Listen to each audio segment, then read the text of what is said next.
have a whole new cast of regulars, but we'll be starting a whole new game. So let's say hi to everybody. Let's give our names and our pronouns and what Wolfie thoughts we have this morning. Misha, you want to kick us off? Hi, I'm Misha B, she, her. I'm BG Gameworks on Twitter, and Black Girl Gameworks is my website. I like wolves. Wolves are fun. Wolves are great. How about you, Karen? Hello, my name is Karen 12s. I'm K12s on Twitter. Karen12s.com is a website of mine. It's early. I like wolves. I was thinking about what I said last time, and I think it is still true, which is that I, for a while, was really into werewolf movies, and I'm specifically always fond of the way that they try to put their own spin on the transformation scenes, and some are more unique than others, and those are always fun. How about you, Epi? Good morning. Good morning. I'm Epi, he, him. Oh man, I've been thinking too much about wolves. I just learned this morning that wolves have zippers to hide their IDs. Yeah, it's true. And I'm pretty excited about that. That's pretty awesome. And I happen to have a Kickstarter for this very game that's running and will finish this evening. So that's literally all I can think about right now. How about you, Shell? What are you thinking about today? Hi, I'm Shell, she, her pronouns. Portable city all over the place. I also am only thinking about wolves for this Kickstarter has taken over my entire brain. But I've had a lot of really awesome conversations on Twitter over the Kickstarter, getting people's favorite Wolfie songs, favorite Wolfie movies, favorite werewolf moments. And yeah, I think it's creating a kind of super playlist for me for the next few months while I continue painting the Wolfspell art. That's pretty exciting. How about you, Sean? Hey, everybody. I'm Sean Nittner. I use he, him pronouns. I'm at Sean Nittner pretty much everywhere. Yeah, my Wolfie thoughts are mixed up with high school thoughts right now. So I don't know why this morning I was like, Fast Times at Wolfspell High. And so now I'm in like Teen Wolf. Maybe because we watched a really mediocre teen heist movie last night. If anyone is interested, Coin Heist is an exceptionally okay. It's not that good. It's not very good. It's teenagers, and there's just a lot of things that you have to accept in their universe. One of them being like, one is a super hacker. Yeah. Like the rest are just normal people. The other one is hacked at the NSA. So yeah. Like you do. Like you do. Yeah, so I'm having Teen Wolf thoughts right now. Let's see if that makes it made to play or not. But yeah, I'm excited to do this thing. So this is a one-shot game, and we're going to be doing a few more of them in the next couple weeks. And this is also a game where we kicked off the first game just before the Wolfspell Kickstarter. Our last game was in the middle of the Wolfspell Kickstarter, and this game is at the very end of the Wolfspell Kickstarter. So if somehow you're here and you're not, and as the moon of wolf time is collapsing, it's shortening, the moon is about to go away, you should jump in there. I just put in the link because it's a real good game. Yeah, so Epi, you want to tell us how to play this game? Yeah. I know I've played recently with all of you before, but we'll just kind of go through it again just to keep everyone on. Does that seem reasonable? Mm-hmm. All right. So this is Wolfspell. This is a game, the genre of which is wolf and wizardry, which I didn't think of until this morning, and I've been kicking myself all morning. We're going to play adventurers, sword and sorcery style adventurers who are about to transform themselves into wolves to complete some dire quest that is before them. And one of the things we're going to do throughout this game is we're going to roll 2 dice. One is the wolf die and one is the blood die.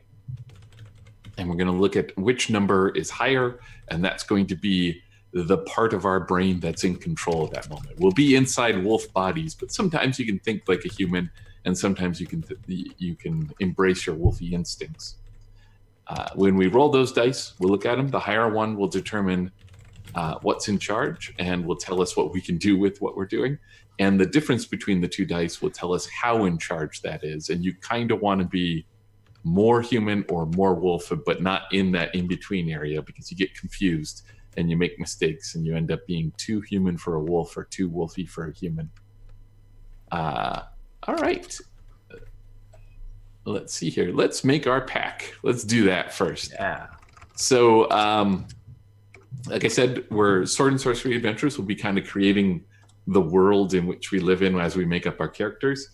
I'm going to read off a list of descriptors, and you, amongst you, are going to decide who wants to grab one of them and say that that clearly describes my character. And I am bringing up my notes for the additional parts that are coming in. Does everyone have the PDF? If not, I can share it. Oh, yeah. Yeah, could you relink it? Yeah, I'll link it in Zoom. Yeah, apologies there. And if people at home want to get this PDF, Yeah. find it on the Wolfspell. Sorry. You can find it in Worlds Not Master Volume 1, Issue 2. Yes. And or at the Kickstarter. Yes. All right, so here are the descriptors. I'll go through them all, and then we'll decide who's going to go with which. The first one is, many have tested my sword arm and now wait to meet vengeance upon me in the afterlife. The second is, I am witness to stranger worlds than most. The arcane and preternatural are to me as wolves and weather are to the farmer. The third one is, I am at home when I sleep roofless and hunt my fare far from civilization. The next one is, I am most alive in the houses, halls, and alleyways of humanity. And the last one is, no one ever truly knows where I stand and who I keep at dagger point. So do those appeal to anyone? Does something call out? I feel like I'd love to be witness to stranger worlds the most this time. All right. That sounds for it. good. So the benefit you get there is when you deal with the supernatural, you can choose to add 3 to your blood die. So you can be more human when you're dealing with the supernatural. And this is a choice you get to make. You can look at the die roll and then later say, I want to be as wolfy as the die tell me that I am. Last time I played someone who's very attached to their humanity and like even kept it with them as they were going. So this time I'd like to flip it and say that I'm at home when I sleep roofless and hunt far from civilization. Excellent. So you're going to start with 2 feral. Feral is a value that you all have. Everyone else will have a 0 in it, and you always add that to your wolf die. You don't get to choose not to do it. Extra wolfy. +2. It's my +2 wolf sword. I'll go for the first one. All right. That many have tested my sword arm. Yes. That's So when Badass. when performing badassery, add 3 to your blood die. Specifically tasks of gore or hatred. So Sweet. Violence. Then I will take Trixie Wolf. No one ever truly knows where I stand and who I keep at dagger point. Excellent. So you get that +3 to your blood die when doing in matters of deception and trickery. Wonderful. All right. Does someone want to take the last one? I am most alive in the houses of in houses, halls, and alleyways of humanity. It's open if someone wants. Yeah. To. All right. All right. Cool. Rejecting humanity. That's great.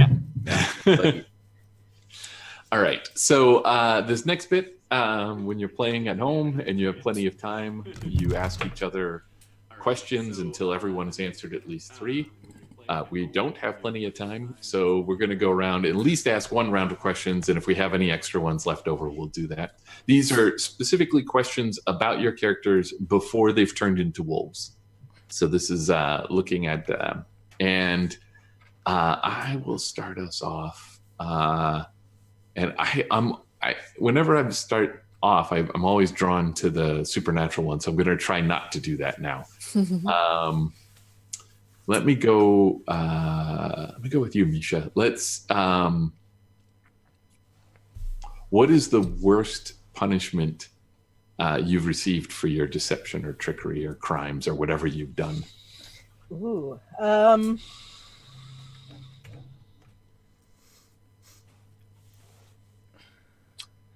I think there was a period of like 2 weeks where like nobody talked to me, nobody looked at me, nobody spoke to me. They just kind of pretended I didn't even exist for like 2 weeks, and it was very frustrating and very annoying, and I did not like it at all.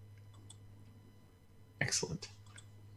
Was that like everyone got together and like said we're not going to talk to them, or was it just like a kind of like group mind, like everyone just decided to do it? Like, was it an active thing, or were like your entire society sort of turned against you? I think it was. Well, I mean, we're from a smallish village, so I think the village elders said, "Look, yeah, no, that's not going to happen for 2 weeks," and Yeah. So it was like a sentence passed down. Yeah. People, they're Yeah. the worst. The worst. They're shitty. Um, Sorry, Ken-san. I'm swearing on stream. I hope it's okay. oh, are we not supposed to do that? No, it's fine. I just saw that Ken said that they're watching the stream right now.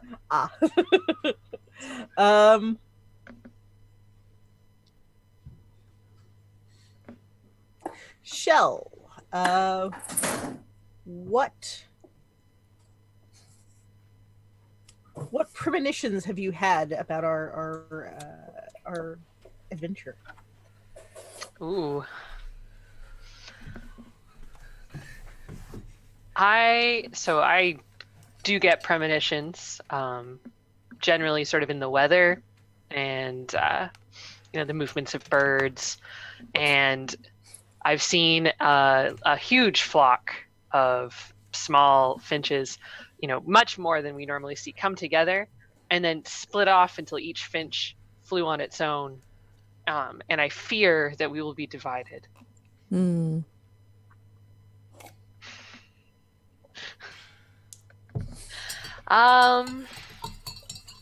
Karen. Yeah. Many have tested your sword arm. Mm-hmm.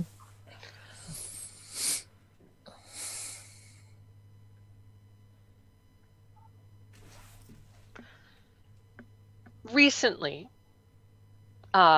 something has caused you to return to the training that created the prowess you have now. Something has unnerved you and made you worry about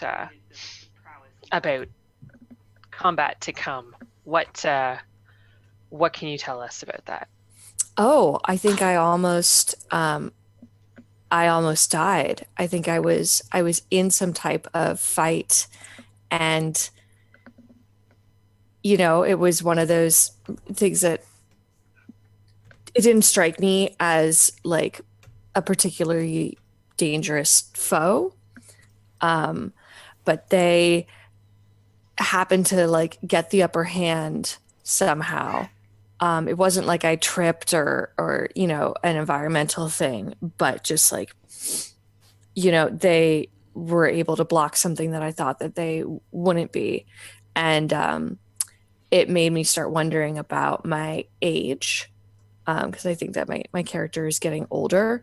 And so she's worried now of just like, am I too old for this? Like, is some young kid gonna like get the better of me, even though I'm like more experienced, that like I'm losing my strength. And so now she's like recommitted to training. Sean, which one was yours? I am most at home roofless, and I am at home when I sleep roofless and hunt my fare, far from civilization.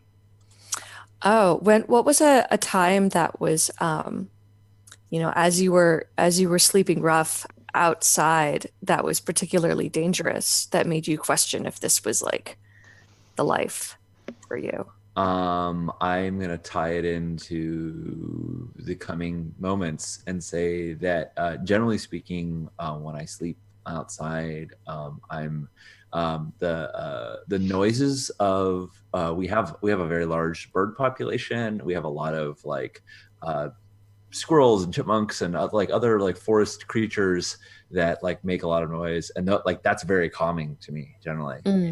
Um, last night I woke and it was just eerie silence. There was not an animal noise, a chirp to be seen, and I saw all of these eyes, glowing eyes in the night, staring at me from afar, and I think I just ran. I think I just turned tail and ended up sleeping in some like flop house, some common house in because I was like so scared, and now I'm worried about going back. Or maybe it was like a week ago, let's say. Now I'm terrified about going back out, even though I don't really have a place to live and don't really like being inside. But yeah, something creepy was out in the wilderness, and I don't know what it was. Misha, does your is your role in society understood as like the one who has to poke the bear, like the kind of like the are you appreciated for drawing out truth through deception, or are you what's overall when you're not being punished, what is your role in our society? I think it's kind of not quite the fool in that, you know, nobody thinks I'm dumb, but it is the speaking truth to power. It's the I can get away with asking and lying and tricking because it's for a good purpose. It's not just, you know, because I like it and I'm having fun, and although that's part of it, it's more to expose and shine a light on the ills as opposed to just for the hell of it. Nice.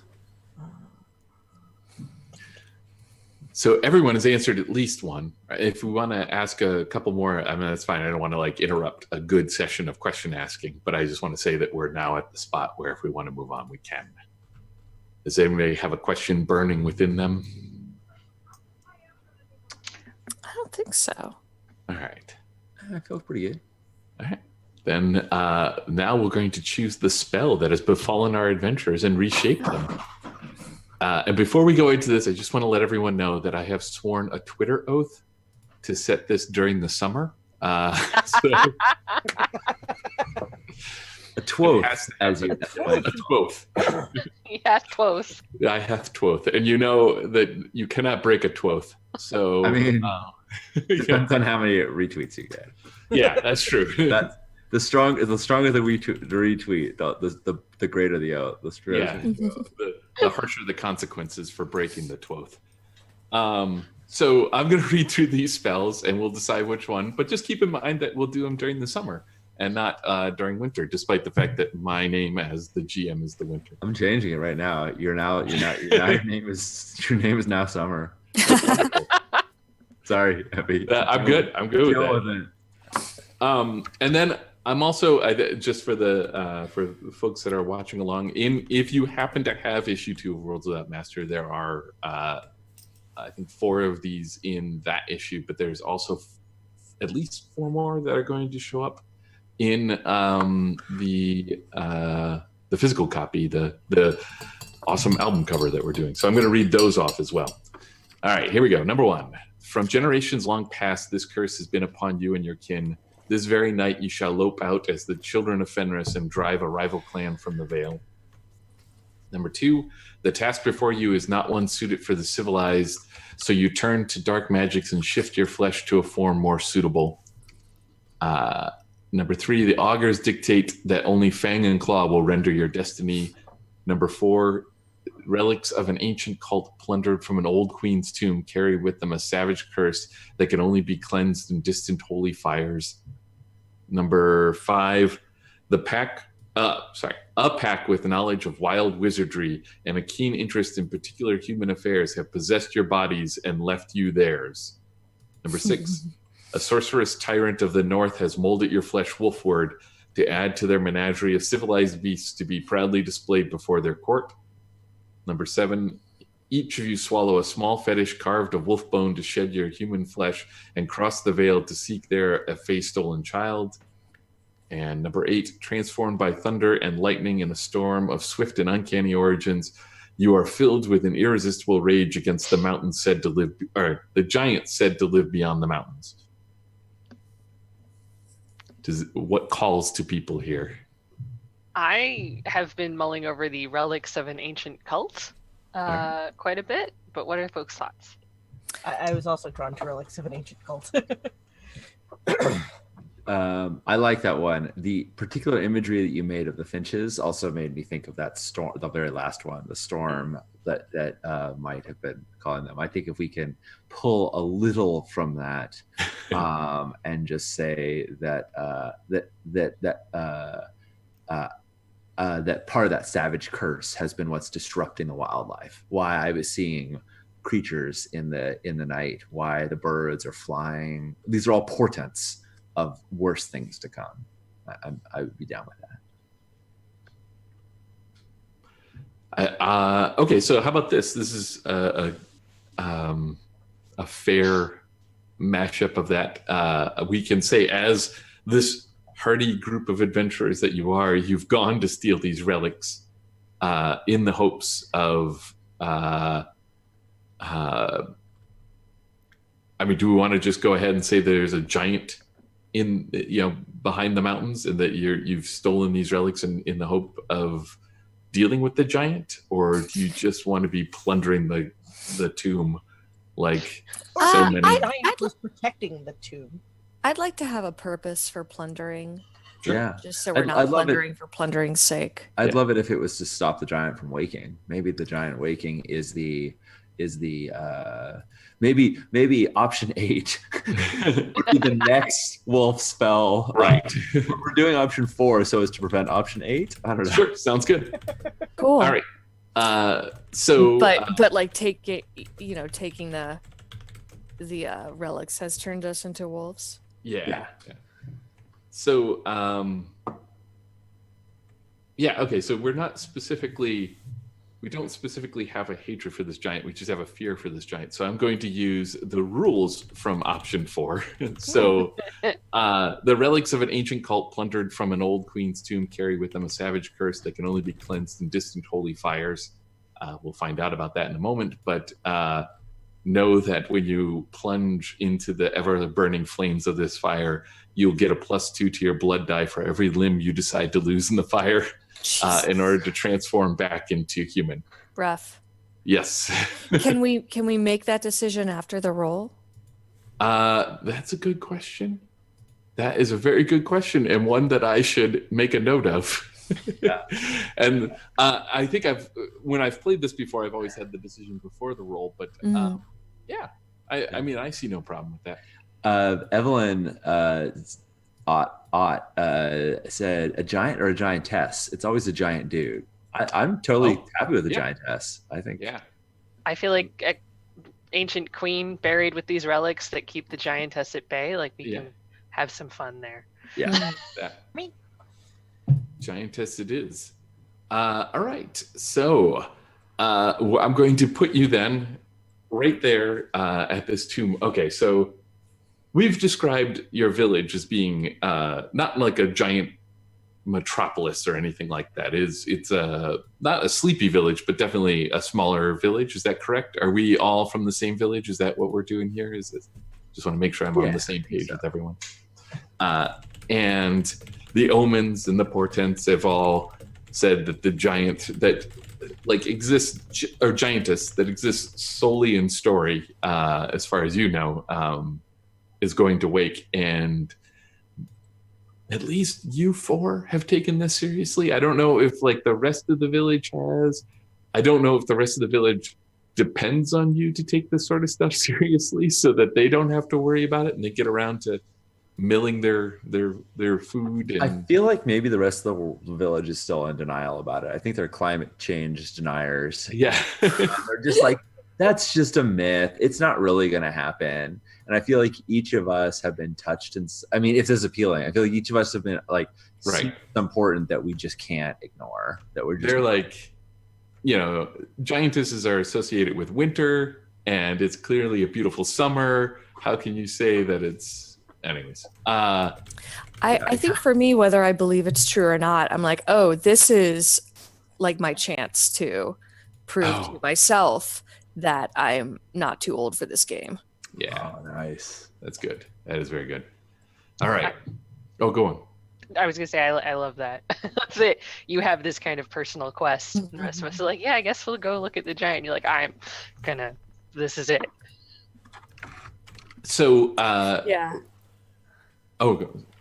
the this queen from this old cult, it's said to have kept the giantess at bay, and through her relics, which I think are. I'm always a fan of giant neckwear, huge, some sort of amulet thing. Work.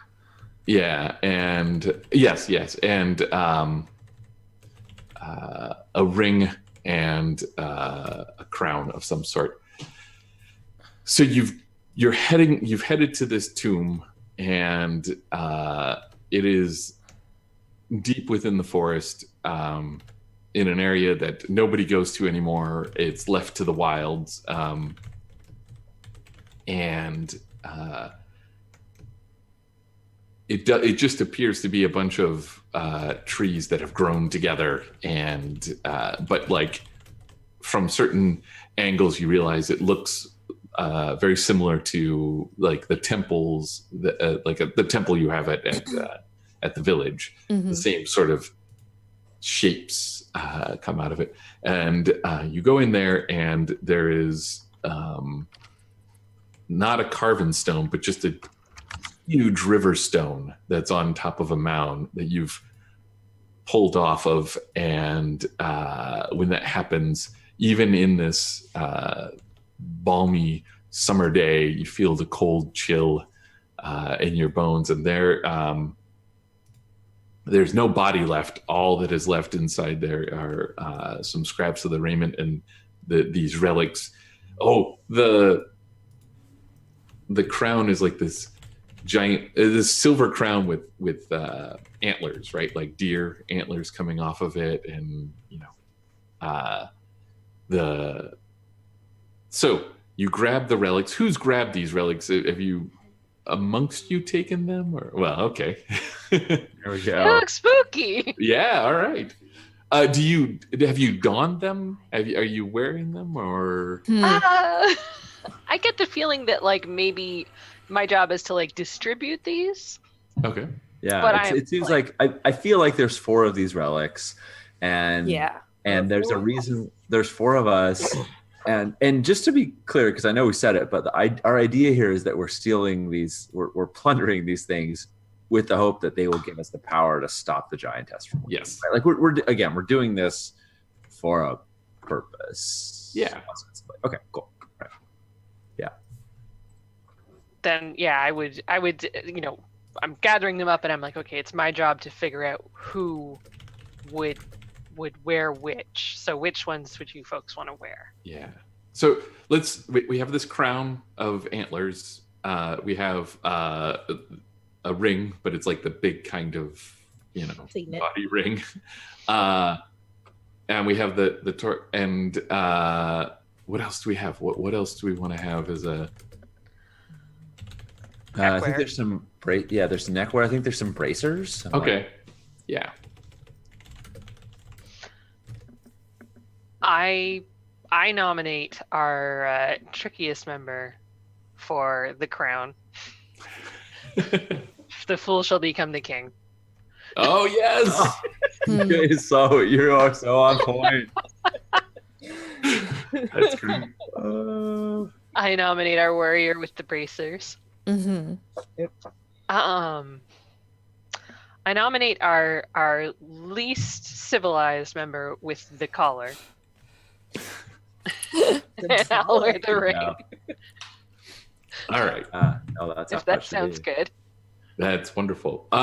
So you've done this, these different relics, and you've stepped out of the tomb, and it's this sun-dappled field. Like there's trees everywhere, and there's a little bit of sunlight coming through. And the first one to step through the sunlight, I want to know who that is. I think I'm the most creeped out by this and leave as soon as I think I'm like staying there, but I leave as soon as I can. So I think I'm the first one out. All right. So as you step into the sunlight, you feel the warmth of it, and you felt it in a way that you've never felt before. It is like,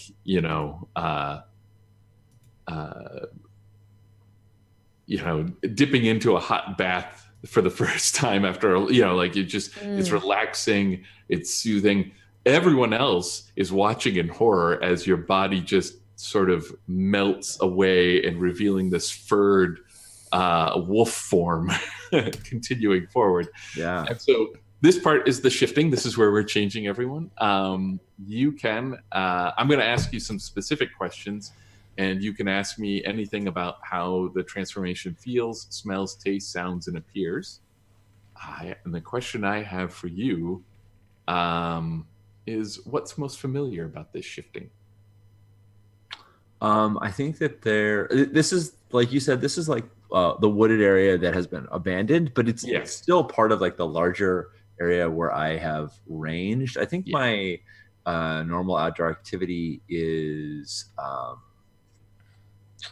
mushroom collecting. I think like that's what I end up doing, and a lot of times it has to be done at night to get like the best ones. I don't know why, but so I'm really used to particularly like the smells and the kind of the dampness of the forest. And there are a lot of things that I thought I kind of knew what the smell of them were, but it was never really could completely confirm it. I kind of got like a hunch, like they're over there, and now suddenly like all those smells that like were kind of just on the periphery and I couldn't really ever completely make out, like now they're like present. It's like instead of the mushrooms being on the trees and whatnot, it's like they're being cooked, and like all the savory smells are like wafting up to me, and I just know where like all the various foliage is through their smells. That are just stronger than they ever were before. They have a new texture to them. That is awesome. Excellent. Who's up next? I can pick one. I think Trixie Wolf kind of is cool, and just dies right out. Oh, all right. Yeah, I mean, like you see that happen. You rush forward, and when the sunlight hits you, the same thing. These sort of warm, comforting sensations. Your muscles move in ways that you aren't expecting. I'm going to ask you. Okay, because you're excited about it, I have to ask you what's most painful about the shifting. Oh,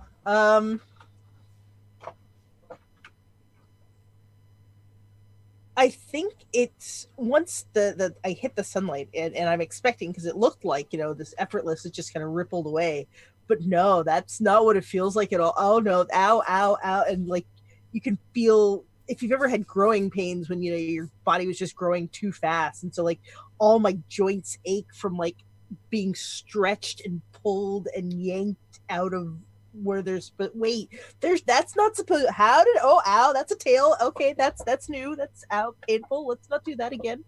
And so it's just physically like all your joints, all just everything being remade into the image of wolf is just not what I expected, and not nearly as fun as I thought it was going to be. Excellent. Who's next? I'm gonna come out that door. All right. The two before you. I don't think we're ready to understand the body language of what's going on right now. Mm-hmm. You can just witness the horror that is before you. And you step into that light, and I am going to ask you. This is on point for your character, but I'm going to do it anyways. What dread what dread seeps into your soul during the shifting? Ooh. All about the dread tonight. Mm-hmm. I had told myself I'd seen the omens, I'd seen the warnings, but we are a community. We are a family almost. This sort of small town that care about each other, and we would not be driven apart. But if we are no longer human, what ties bind us anymore? What social ties will keep us together through the trials to come if we're on four legs now? Yes. Excellent. All right. Finally, how do you step forward, Karen? What witnessing this? I think just kind of with a bracing for it. She's kind of seeing the mixed reactions here and is like, I do not think I will enjoy this. I am having regrets. But would never like change her mind after agreeing with some to do something. So it's like, damn it. Yes. Just like grits her teeth. You step into the sunlight, and I have to ask you, how does the shifting warp your consciousness? Oh, it feels like, have you ever just like cracked like your neck or your back in a way that you're just like, everything is reset and like feels so good? It has this disturbingly like correct feeling, like old pains don't hurt anymore, and all of her senses are heightened, and just like in a way that I think is just hard to describe, like distinctly feels so other and being no longer human, but also feels very familiar and comfortable, and she's disturbed, but it's also like, I can work with this. This is doable. Yeah. Some part of this reminds her of her younger self. Yeah, absolutely. Wonderful. All right. You're now wolves. This next step is my favorite. You're going to go around and describe your coat, your size, your scent, and your voice. Who would like to volunteer to go first? To think about coat. I'll go. My coat, I am a gray wolf, which is a big wolf, which is extra hot in the summer heat. So my coat is this dappled white and black mix that comes out as gray, more white around the face and the neck, and darker in the back and the haunches. My scent is I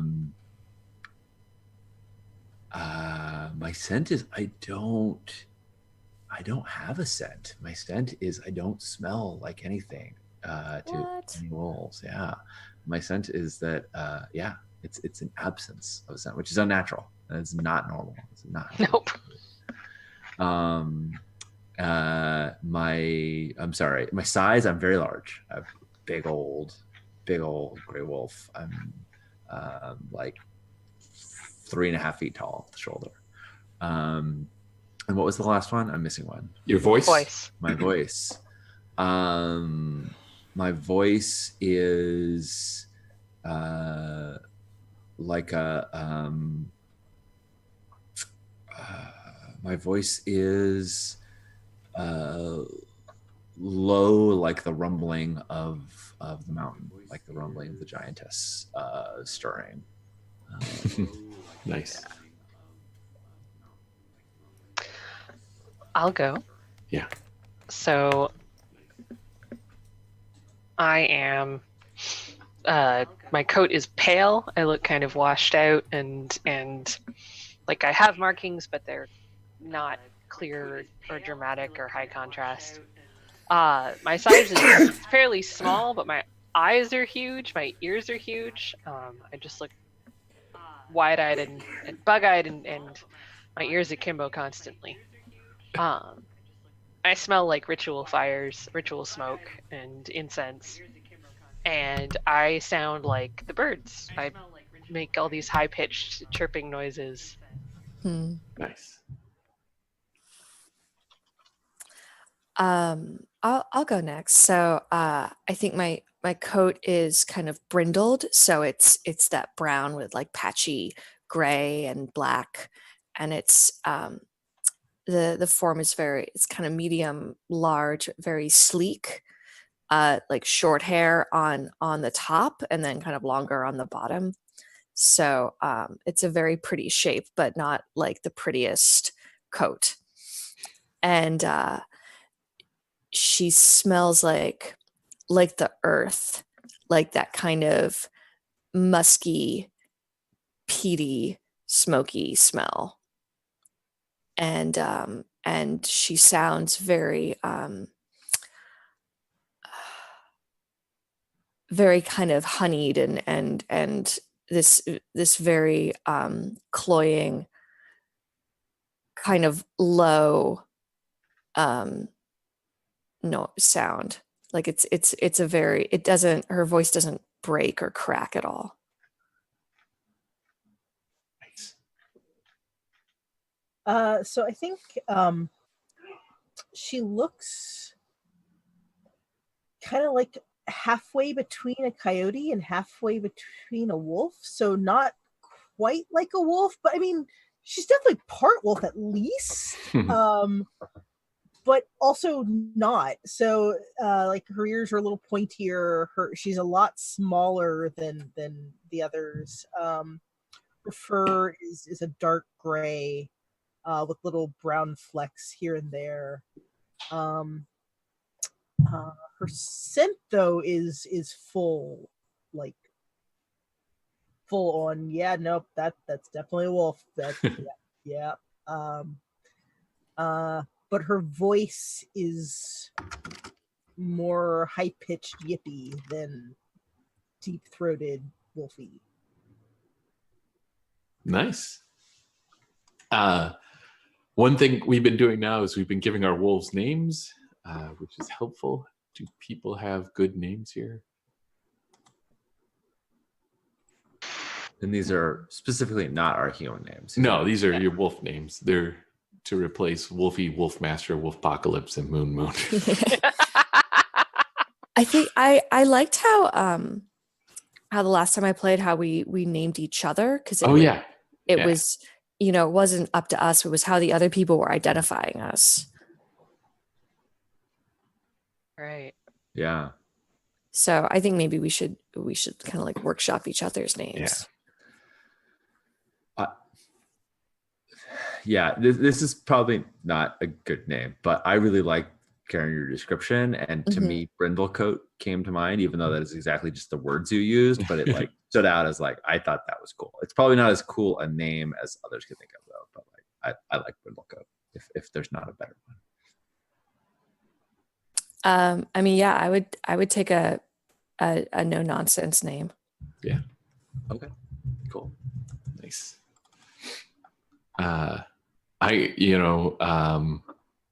Sean, your character, you described your character as a big gray wolf, right? Mm-hmm. And we've got like a whole mountain thing going.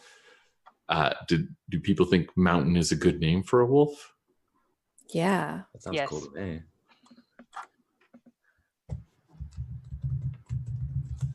Just writing these in my notes.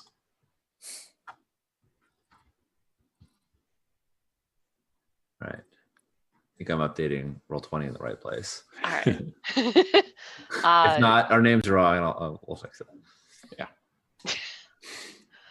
Yeah. Misha, would it make sense to simply refer to your wolf as Coyote? Oh. Sure. What are your thoughts? Yeah. Yeah. Make sure you are no longer Moon. All right. I'm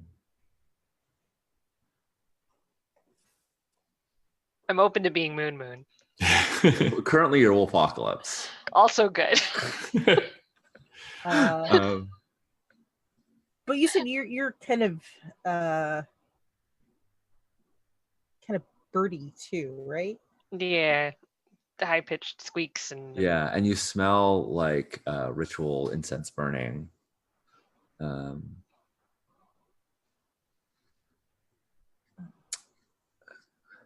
Smoke. Yeah, that's so fun. I was thinking too. I was just gonna say smoke. I'll take it. That sounds awesome. Excellent. All right. So we have our wolves. Is this a good spot to do like a break, or should we? Yeah. Yeah, I think Break now.